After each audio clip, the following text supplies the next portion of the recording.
International Bronze Tango. We would like to the progressive link. This figure starts out facing diagonal wall, quick, quick, and finishes facing diagonal wall. Try it again. Again, we start out facing diagonal wall, quick, quick, and we finish facing diagonal wall. And now for the man's timing and alignment. We begin this figure facing diagonal wall, quick, quick, and we finish it facing diagonal wall in promenade position. And now for the man's foot positions. Left foot forward in CBMP, right foot to the side and slightly back in promenade position. And from a different angle, we have left foot forward in CBMP, right foot to the side and slightly back in promenade position. And now for our footwork. We have heel, inside edge of whole foot, inside edge of ball of left foot. And now for the ladies' timing and alignment. This figure will commence diagonal wall, quick, quick, and it will finish facing diagonal center. And now for the ladies' foot positions. Right foot back in CBMP, left foot to the side and slightly back in promenade position. And now from a different angle. Right foot back in CBMP, left foot to the side and slightly back in promenade position. And now for the footwork.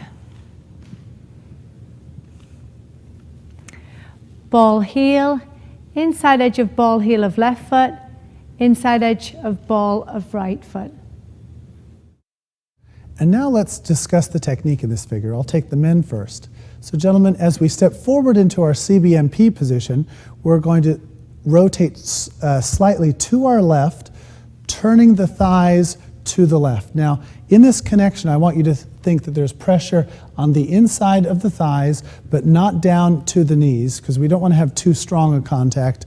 Now, I have an option here. I can either turn my left foot slightly to 11 o'clock, or I can turn my left foot slightly to the right, which will be slightly inward, which will create more leverage to step to the side and slightly back.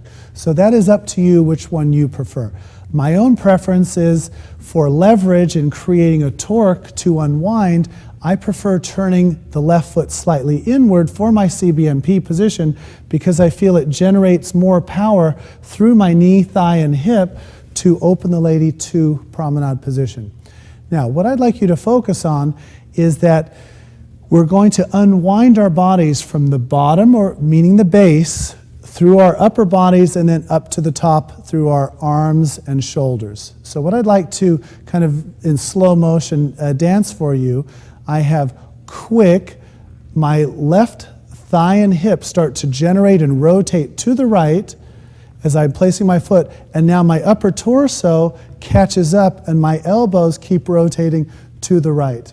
Now I'm going to dance sideways to the camera. We have to be careful in the rotation of our elbow points because we never want the rotation to go behind our bodies. So on the completion of the rotation through the elbow points, I want you to still feel that you have the lady in front of you but behind your hip. So when I say behind, I don't mean literally behind. So if you watch me from the side, I'm going to generate the energy from my thighs and my hips turning to the right. That's the initiator of the turn. I then let my upper body and my elbow points catch up to my promenade position. So my end position, I'm going to think of 3 different alignments.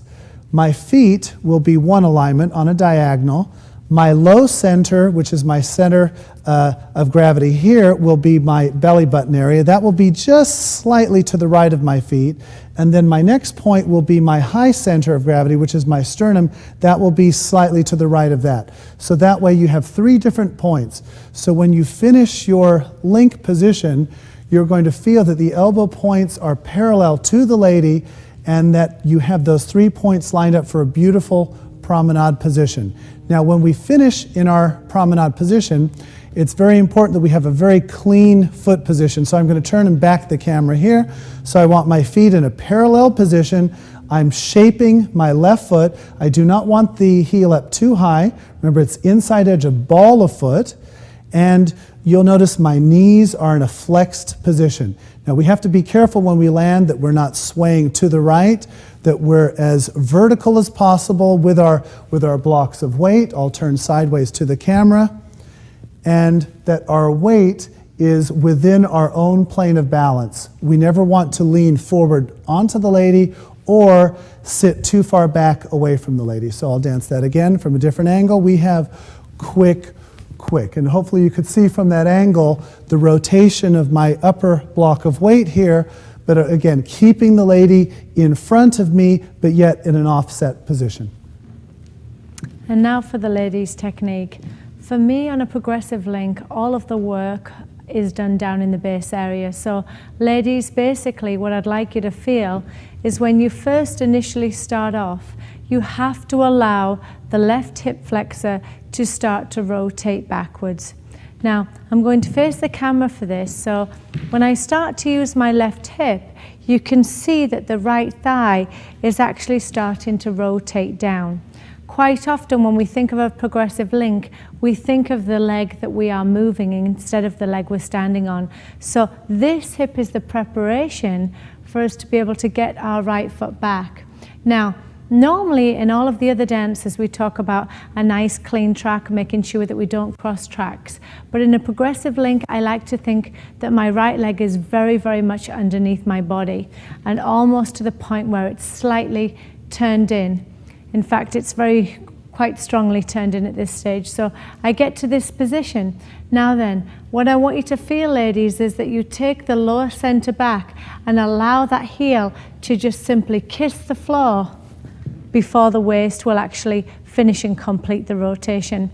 The biggest fault that we see on a progressive link is this, that the ladies will step back, they don't complete the weight, and they just swivel and turn. Okay, that tells us that they haven't really completed their weight. So the reason why people do that is to stop their back from falling away. But ladies, technically, I'll do it to the side of the camera. From here, when you place this foot, it should just simply kiss the floor, release very quickly, and then be into the next action. So the right leg is the leg that is placed underneath the body. I simply allow that heel to touch the floor, and then if you can see my left foot, it goes into a swiveling position, and then I finish with the inside edge of right foot.